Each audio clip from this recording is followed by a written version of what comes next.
Get ready with me while we do a story time on boom boom boom when I moved in with my high school bully. So from about age 9 to 18, I was in foster care and group homes. And it was fairly common to move around very often in that kind of setting. So I was in a new school pretty much every year.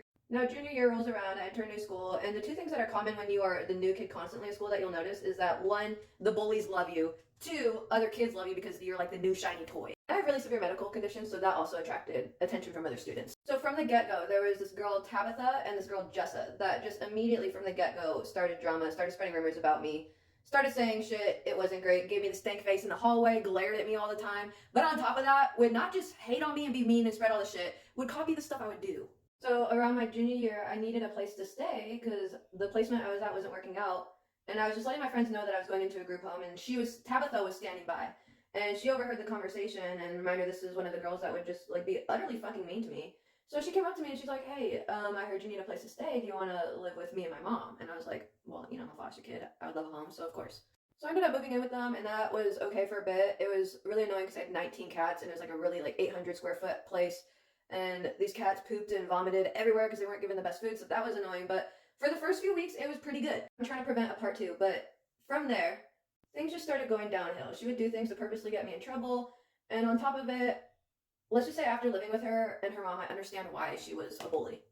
But she would not only continue to bully me at school and spread rumors, but I had a lot of medical issues growing up, including one of them was losing my hair due to taking this medicine that was just a really low form of chemo. So she loved to tell everyone my business, which didn't matter to me because my friends already knew everything, so I don't care what these other people think. However, that didn't stop other kids from being absolutely atrociously mean to me about my medical issues because of her.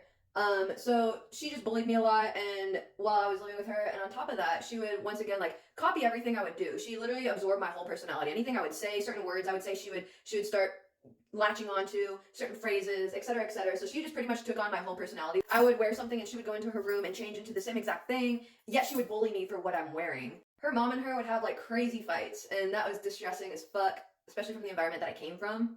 So the straw that broke the camel's back was the day I had 0 hour because I was in ROTC. So I woke up very early in the morning and would go to school.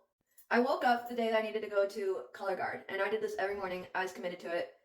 Tabitha started doing it when I did it, and she wasn't as committed, so it was a very off and on thing that she would go to. So that morning, I guess she slept in. That was normal, so I headed to color guard practice and did my thing, went to school, and then the next thing I know, I'm getting text messages from Tabitha and her mom just blowing me up, cussing me out, being absolutely rude to me. And I'm like, what the hell's going on? So they're mad at me because I didn't wake up Tabby, and evidently I was supposed to. And if they would have told me, I probably would have. I'm not a dick like that. But evidently I was supposed to fucking wake her up. So I was in trouble because she missed the school bus because she missed her alarm. And I was supposed to wake her up with drill, I guess. I didn't know that. But they had a therapist that came over all the time, and they had her come over, and they sat me down like an intervention. Now, they expected the therapist to side with them. However, she sided with me, and that ended up making both of them have just a full-blown meltdown. So the therapist pulled me aside after they were doing their little meltdown. They were outside in the backyard yelling at each other. She pulled me aside and told me I need to call my caseworker because she does not believe this placement is going to be good for me, which I'm really glad she did. Because truthfully, she's right. And after that, of course, no surprise, I was still in school with her, and she continued to gossip and bully me after that, which of course led to others bullying me. But that's a story on, can we appreciate that highlight, goddamn, on how I lived with my high school bully.